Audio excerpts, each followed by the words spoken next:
নমস্কাৰ সকলোকে স্বাগতম জনাইছো আসাম কেৰিয়াৰ পইণ্ট ইউটিউব চেনেলৰ অন্য এটা নতুন ভিডিঅ' লৈ আজিৰ এই ভিডিঅ'টিত আমি আপোনালোকৰ আগন্তুক অহা 17 নৱেম্বৰৰ পৰা অনুষ্ঠিত হ'ব লগা আৰআৰবি ৰেলৱে গ্ৰুপ ডি পৰীক্ষাৰ বাবে সহায়ক হোৱাকৈ ৰিজনিংৰ কেইটামান মোষ্ট ইম্পৰ্টেন্ট কোৱেশ্চন লৈছো যিকেইটা কোৱেশ্চন আপোনালোকৰ আগন্তুক আৰআৰবি এক্সামত আহি গৈছে সেইকাৰণে আপোনালোকৰ এই ভিডিঅ'টো মোষ্ট ইম্পৰ্টেন্ট এটা ভিডিঅ' হ'ব আৰু শেষলৈকে চাই থাকিব আৰু এটা কথা ইয়াতে আপোনালোকক জনাই থওঁ আমি আৰআৰবি গ্ৰুপ ডি কাৰণে যিবিলাক পিডিএফ বনাইছো তো সেইখিনি যদি আপোনালোকে এতিয়ালৈকে লোৱা নাই সোনকালে লৈ ল'ব এক্সামৰ কাৰণে এতিয়া মাত্ৰ আপোনালোকৰ কেৱল 15 দিন মান সময় আছে তো এইকিনত যদি কমপ্লিট কৰিব বিচাৰে সোনকালে এতিয়া লৈ পিনে পঢ়ি থাকিব ঠিক আছে আৰু স্ক্ৰিনত এটা নাম্বাৰ দেখিছে হেতু আমাৰ WhatsApp নাম্বাৰ হয় তাত এটা মেছেজ কৰি পিনে আপোনালোকে কেৱল 99 টকা পে কৰি লৈ ল'ব ঠিক আছে এতিয়া আমি কোৱেশ্চনখিনি চাওঁ তো ফাৰ্স্ট কোৱেশ্চনটো হৈছে if the word TABLECLOTH tablecloth is coded as XEMRANRIXT, how can hotel hotel be coded? আৰু এটো RRB 2011 ত আহি গৈছে তো যদি tablecloth শব্দটো XEMRANRIXT হিচাপে কোড কৰা হয় তেতিয়া হলে হোটেল HOTEL ক কেনেকৈ কোড কৰিব পাৰি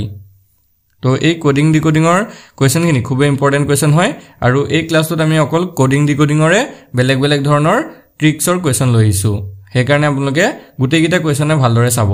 কাৰণ গুটেইকিটা বেলেগ বেলেগ ট্ৰিক্স এপ্লাই কৰি পিনে আমি এবিলাক সলভ কৰিব লাগে আৰু পৰীক্ষাত কোনটো ট্ৰিক্সৰ প্ৰশ্ন আহিব হেতু আপোনালোকে কোনে ক'ব নোৱাৰে বা ময়ো ক'ব নোৱাৰিম ঠিক আছে তো হেকাৰণে গুটেইখিনি আমি জানি থোৱাটো ভাল তো ইয়াত যদি আমি চাওঁ table cloth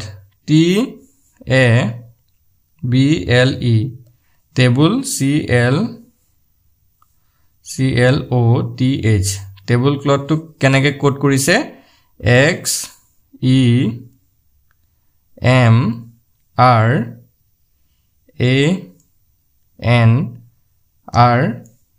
XEMRANRIXT hisabe code korise to yat jodi ami sao to T er code to hobo ge X A to hobo E B hobo M L to R E to A ঠিক তেনেকে H to T তো ঠিক আছে গুটে guitar code চিহ্নটো একিটা হ'ব এতিয়া আমাক কি উলিয়াব দিছে হোটেল তো আমি যদি হোটেলটো চাওঁ HOTEL হোটেল হোটেলৰ কোড চিহ্নটো কি হ'ব তো H টো হৈছে লাষ্টত আছে চাওক H ৰ কোডটো হৈছে T তো এটো T আহিলে প্ৰথমতে ওৰ কোডটো যদি আমি চাওঁ ওৰ কোডটো হৈছে I তো TI আহিছে T ৰ কোড চিহ্নটো হৈছে X T টো হৈছে X E ৰ কোড চিহ্নটো হৈছে A আৰু L ৰ কোডটো হৈছে R ঠিক আছে তো এইটো হৈ যাব আমাৰ শুদ্ধ উত্তৰ TIXAR অপচন বি টো ইয়াতে শুদ্ধ উত্তৰ হ'ব ঠিক আছে TIXAR এটো কাৰেক্ট হ'ব তো এইটো এটা সিম্পল মেথড হয় বা এটা সিম্পল ট্ৰিক্স বুলি ক'ব পাৰো এতিয়া আমি নেক্সট আৰু এটা কোৱেশ্চন চাওঁ হেতু বেলেগ ধৰণে থাকিব তো এইটো চাওক কি কৈছে in a certain code BUILDER builder is written as JVCKSFE. How is SEALING ceiling written in that same code? আৰু এটো RRB 2009 আহিছে তো এটা নিৰ্দিষ্ট কোডত বিল্ডাৰক যদি JVCKSFE হিচাপে লিখা হয় তেতিয়া হলে সেই একেটা কোডতে SEALING ceiling ক কেনেকৈ লিখা হ'ব তো এটো যদি আমি চাবলৈ যাওঁ কেনেকৈ কৰিছে চাওক BUILDER মানে বিল্ডাৰটো কেনেকৈ লিখিছে JVCKSFE হিচাপে লিখিছে এতিয়া এই বস্তুটো আমি চাব লাগিব কেনেকৈ বিল্ডাৰৰ পৰা JVCKSFE হৈছে তো ইয়াতে আমি যদি চাওঁ B ৰ পৰা যদি এনেকৈ আমি ক্ৰস হিচাপে চাওঁ +1 কৰিলে C হয়গে U ৰ পৰা যদি চাওঁ +1 কৰিলে V হয় আৰু I ৰ পৰা যদি চাওঁ +1 কৰিলে J হয়গে মানে আমি তিনটা ক্ৰস হিচাপে আমি হেতক চাব লাগিব ঠিক আছে তাৰ পিছত L টো যদি চাওঁ L ৰ পৰা -1 এটা কৰিলে K টো হৈ যায়গে চাওক L ৰ পৰা যদি এঘাত আমি কমাই দিও তেতিয়া K পাই যাওঁ বাকি ইয়াটো যদি চাওঁ ক্ৰস হিচাপে হৈছে চাওক +1 হৈছে গুটে কিটাতে D ৰ পৰা E হৈছে E ৰ পৰা F হৈছে আৰু R ৰ পৰা S হৈছে ঠিক আছে এতিয়া প্যাটাৰ্নটো বুজি পাইছে প্ৰথম তিনটা লেটাৰ ক্ৰস হৈ পিনে হিয়তৰ +1 হৈছে তাৰ পিছত মাজত যেটো এটা লেটাৰ থাকি যায় হেতু -1 হৈছে বাকি লাষ্টৰ তিনটাও ক্ৰস হিচাপে হৈ +1 হৈছে ঠিক আছে এতিয়া আমি যেটো আমাক উলিয়াব দিছে ceiling S E A L I N G সিলিংৰ কোডটো যদি আমি চাও প্ৰথমতে এই তিনটা ক্ৰস হ'ব তো এটো ইয়াতে যাব ই টু ইয়াতে আহিব আৰু এটো ইয়াত যাব ঠিক আছে L ৰ পৰা 1 এটা মাইনাস হ'ব এইগিটাত +1 হ'ব সেম আকৌ এটো ইয়াত যাব এটো আৰু n টো ইয়াত যাব তো এইগিটাত গুটেইটাত +1 হ'ব তো এটো প্ৰথমতে a ৰ +1 হলে ইয়াত b আহিব e ৰ পৰা +1 হৈ f আহিব s ৰ লগত +1 কৰিলে এটো হৈ যাব t তাৰ পিছতে l ৰ পৰা -1 কৰিলে এটো k থাকি যাব আকৌ g ৰ পৰা +1 হৈ আহিব ইয়াত h তাৰ পিছতে n ৰ পৰা +1 হলে হ'ব o আৰু i ৰ পৰা +1 হলে হ'বগে j ঠিক আছে তো এইটো হ'ব আমাৰ answer b f t k h o j ঠিক আছে এটো হ'ব শুদ্ধ উত্তৰ তো এটো কোনটো অপচন আছে অপচন এ আছে অপচন এ টো হ'ব কারেক্ট আনসার ঠিক আছে বুজি পাইছে খেলিমিলটো নাই এতিয়া আগবাঢ়ো আমি নেক্সট কোৱেশ্চনটোলে তো এনে ধৰণে আমি কিন্তু কোডিং ডিকোডিংৰ কোৱেশ্চনবোৰ চাব লাগিব কাৰণ ইমানো সহজ নহয় ৰিজনিংটো সকলে ভাবি থাকো আমি সহজ বুলি যেতিয়া আপোনালোকৰ এনেকুৱা ধৰণৰ পাজল লগা কোৱেশ্চনবোৰ দিব ন তেতিয়া আপোনালোকে পিছত টান বুলি ভাবিব কাৰণ হেকাৰণে এতিয়া প্ৰেক্টিস যদি নকৰে তেতিয়া বেছি টান লাগিব যদি আমাৰ গুটেখিনি ক্লাস চাইছে আপোনালোকে তেতিয়া হলে আমি একদম ইজি ওয়েত আপোনালোক কৰাই দিছো সব প্যাটাৰ্নতে আপোনালোক কোৱেশ্চনবোৰ কৰাই দিছো তো এই ভিডিওতে আমি টোটাল 7টা কোৱেশ্চন ৰাখিছো 7টাই বেলেগ বেলেগ মেথডত ৰাখিছো ঠিক আছে এটা 2 নম্বৰটো হৈ গল 3 নম্বৰটো চাওক in a certain code BELIEF belief is written as AFKKDH how should seldom seldom be written in that code এটা নিৰ্দিষ্ট কোডত বিলিফক যদি AFKKDH বুলি লিখা হয় তেতিয়া হলে সেই সেম কোডত সেলডমক কেনেকৈ লিখা হ'ব তো ইয়াত আমি কেনেকৈ লিখিছো চাও BELIEF বিলিফক কেনেকৈ লিখিছে AFKKDH হিচাপে লিখিছে তো এটো যদি আমি চাও কি কৰিছে b ৰ পৰা কি হৈছে প্ৰথমতে a হৈছে e ৰ পৰা f হৈছে l ৰ পৰা k i ৰ পৰা k e ৰ পৰা d আৰু f ৰ পৰা h সো ইয়াত যদি আমি ভালদৰে লক্ষ্য কৰো প্ৰথমটোত কি হৈছে -1 তাৰ পিছত +1 হয়নে তাৰ পিছত আকৌ কি হৈছে -1 তাৰ পিছত i ৰ পৰা k ইয়াত হৈছে +2 তাৰ পিছত আকৌ কি হৈছে e ৰ পৰা d -1 তাৰ পিছত f ৰ পৰা h +2 ঠিক আছে ভালদৰে এবাৰ চাব প্ৰথমটোত -1 তাৰপা আকৌ +1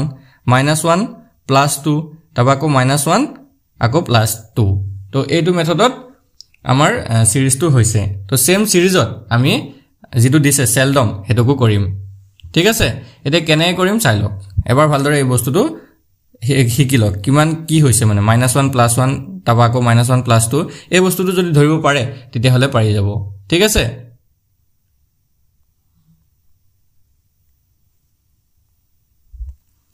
তো আমাক উলিয়াব দিছে কি হেতু আমি চাও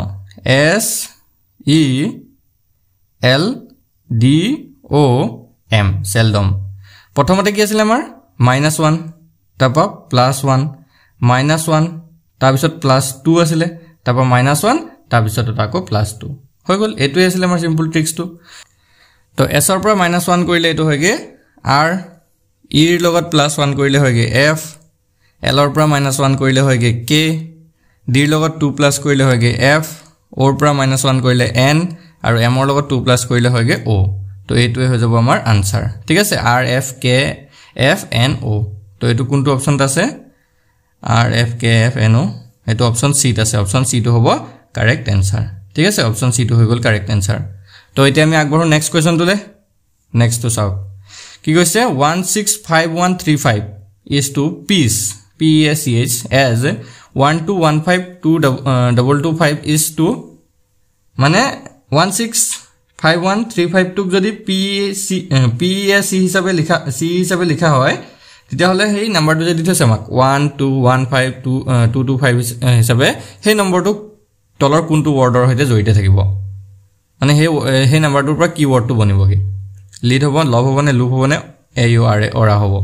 তো ইয়াত যদি আমি ভালদৰে লক্ষ্য কৰো কি দিছে আমাৰ 1651 তাৰ পিছতে কি আছে 35 হল আৰু আমি যদি ওয়ার্ডটো চাও P E A C E মানে পিস এতিয়া আমি যদি এটো ভালদৰে লক্ষ্য কৰো P এৰ যেটো নাম্বাৰ ডাইৰেক্ট অ্যালফাবেটিক্যাল অৰ্ডাৰ যদি হজাব যাও P টো হৈছে 16 নম্বৰত আহে C টো 3 নম্বৰ সৰি P E হে তো P এৰ পিছত E টো 5 নম্বৰত আহে A টো আহে 1 নম্বৰত C আহে 3 নম্বৰত আৰু E আহে 5 নম্বৰত তো ডাইৰেক্ট 165135 ডাইৰেক্ট লিখিছে হয় না নহয় পিছৰ যেটো কোড হেটো ডাইৰেক্ট কৰিছে এতিয়া আমি 1215225 ক যদি চাও 1215225 তো প্ৰথমতে 1 থকা কি আছে A টো আছে তো আমি বহুৱাই চাও A তাৰ পিছতে U টো কে নম্বৰত আহে U টো যদি আমি চাও তেতিয়া হলে এই 5 টো যেটো U টো 21 নম্বৰটো যদি আমি আনো তেতিয়া 5 নম্বৰত E আহিব তো 5 নম্বৰত E থকা নাই এটো নহয় তেতিয়া আমি এটো A থকা আনিব নোৱাৰো বুজি পাইছা না কি কৈছো মানে আমি এটো প্ৰথমতে 1 ধৰিব নোৱাৰো তেতিয়া আমি 12 ধৰিম তো 12 নম্বৰত যেটো লেটাৰ আহে 12 নম্বৰত লেটাৰ আহে L 15 নম্বৰত দিয়া চাব লাগিব 15 নম্বৰত আহে O 22 নম্বৰত আহে V আৰু 5 নম্বৰত আহে E L O V E আহিব ঠিক আছে L O V E তো এটো কোনটো অপচন আছে অপচন বি আছে তো অপচন বি টো হৈ যাব কারেক্ট आंसर বাকি এটাও নিমিলে L O V E টো হে মিলিছে ঠিক আছে আমি যদি A থকাটো ললো হেতেন প্ৰথমতে 1 যেটো আছে 1 টুক ধৰিবিনে আমি A ধৰিব পাইলো ন তো A যদি ললো হেতেন তেতিয়া গৈ পিনে এই 5 নম্বৰ যেটো আছে E নিমিলেগে মানে ঠিক আছে আৰু 5 যদি নলও তেতিয়া আমাৰ 52 হৈ যায় আৰু 52 লেটাৰ নাহি ঠিক আছে বুজি পাইছে নেক্সট কোৱেশ্চন তো চাও তেতিয়া কি কৈছে চাওক if PARK park is coded as 5394 SHIRT shirt is coded as 17698 and Pondit PINDIT Pondit is coded as 532068 how would you code NISHAR Nisar in that code language to parkok jodi 5394 shartok jodi 17698 Ponditok jodi 532068 hisabe code kora hoy তেতিয়া হলে সেই same code ভাষাটোত NISHAR Nisarok কেনেকৈ code কৰা হ'ব তো এটো একদম বেসিক কোৱেশ্চন বা সিম্পল কোৱেশ্চন হয় কেনে কৰিব চাওক PARK park sorry PARK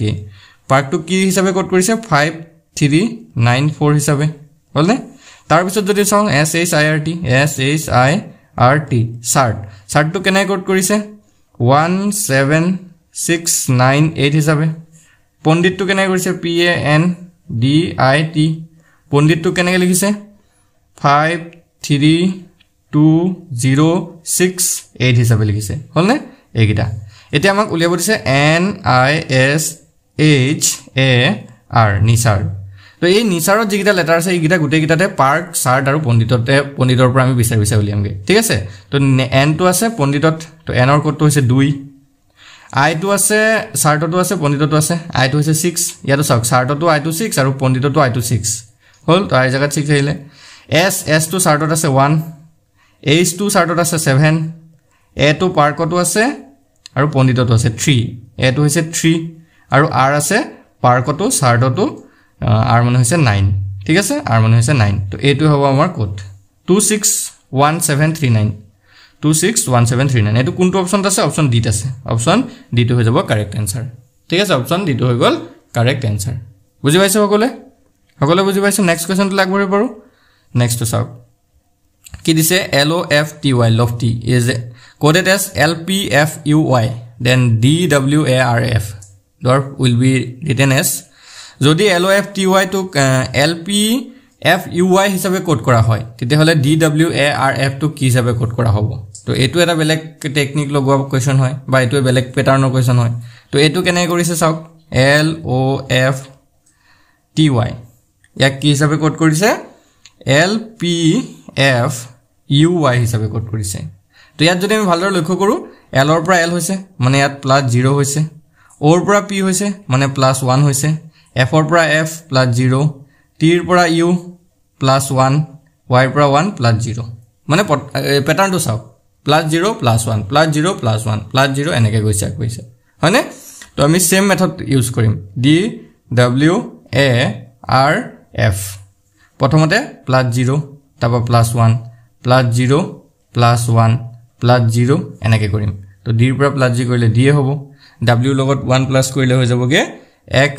তাৰ পিছত A তো A থাকিব r লগত 1 প্লাস কৰিলে s আৰু f টো f এ থাকিব তো এইটো হ'বগে আমাৰ উত্তৰ d x a s f তো এইটো কোনটো অপচন আছে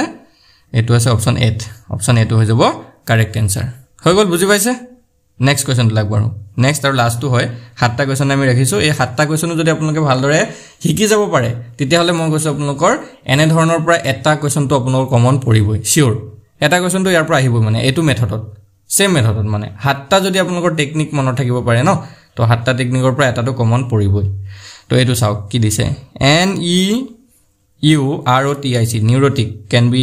written as t i c r o n e u then how can p s y c h o t i c psychotic be written যদি neurotic কেনেকৈ লিখা হৈছে এবিলাক তো চাব তেতিয়া psychotic টো কেনেকৈ লিখিব পাৰি তো এটো আমি চাও কেনেকৈ লিখিছে n e u r o t i c হল তো এটো কেনেকৈ লিখিছে t i c r o n e u তো এটো যদি আমি ভালদৰে লক্ষ্য কৰো চাওক ইয়াত n e u আছে ইয়াতো n e u আছে ইয়াত r o আছে ইয়াতো r o আছে ইয়াত t i c আছে ইয়াত t i c আছে অকল পজিশনটো চেঞ্জ কৰি দিছে n e w টো ইয়াত প্ৰথমত আছিল ইয়াত লাষ্টত গল r o টো যত আছে তাতে থাকিলে আৰু t i c টো ইয়াত লাষ্টত আছিল ইয়াত ফাৰ্ষ্টত গুছি আহিলে সে একদম ইজি মেথড হয় ভাগ কৰি ললে হল খালি হতক ঠিক আছে প্ৰথম তিনটা তাপা মাজৰ গিটা ৰাখি দিলো আৰু লাষ্টৰ তিনটা উলুটাই দিলে হৈ গল মানে হতৰ অকল পজিশনটো চেঞ্জ কৰি দিম তো ইয়াত যদি আমি চাও p s y c h o t i c psychotic ঠিক আছে প্ৰথমৰ তিনটা লাষ্টৰ তিনটা আৰু মাজৰ গিটা সেম থাকিব মাজৰ গিটা মই প্ৰথমত লিখি লৈছো t i c আগত আহিলে আৰু p s y টো লাষ্টত গুছি গল তো এটোই হ'ব আমাৰ answer t i c c h o p s y t i c c h o p s y option B টো হ'ব অপচন বি টো হ'ব কারেক্ট आंसर হল বুজি পাইছে অপচন বি টো হৈ গল কারেক্ট आंसर এইটোই হয় সিম্পল এগিটা আমি আজি কোৱেশ্চন চালো সিম্পল নহয় এগিটা তো বহুতৰ টান লাগিব পাৰে কিন্তু এবাৰ দুবাৰ ৰিভাইজ কৰিলে হৈ যাবগে ঠিক আছে আৰু এনে ধৰণৰ কোডিং ডিকোডিংৰ কোৱেশ্চন যাতে এতিয়া পৰীক্ষাত আহিলে আপোনালোকে ভুল নকৰে বা খুব সোনকালে কৰি আহিব পাৰে এটো আশা কৰিলো আৰু যদি আপোনালোকে পিডিএফ কিন লব বিচাৰে আৰআৰবি গ্ৰুপ ডি সোনকালে লৈ লব এটো আমাৰ নাম্বাৰ হয় 8133840965 এটো নাম্বাৰত এটা মেছেজ দিব আপোনালোকে আৰু জনাই দিব যে আৰআৰবি গ্ৰুপ ডি পিডিএফ কিনি লাগে তো আমি সোনকালে খুব সোনকালে আৰআৰবি এনটিপিসি কাৰণে প্ৰিপাৰেচন কৰাম তো এতিয়া গ্ৰুপ ডি কিনি আপোনালোকে এক্সামটো দি লওক তাৰ পিছত এনটিপিসি কাৰণে আপোনালোকে প্ৰিপাৰেচনত লাগি যাব তো আৰআৰবি গ্ৰুপ ডি কিনি মাত্ৰ 99 ত দি আছো তাতকে সুবিধা আৰু আপোনালোকে কতো নাপায় কেৱল 99 ত আমি ইমান এক্সপেৰিয়েন্স থকা যিবোৰ পিডিএফ আছে বা প্ৰিভিয়াস ইয়াৰ বেছত যিবিলাক পিডিএফ বনাইছো সেই গুটেইখিনি পিডিএফ আপোনালোকক সেন্ড কৰি দিম ঠিক আছে ধন্যবাদ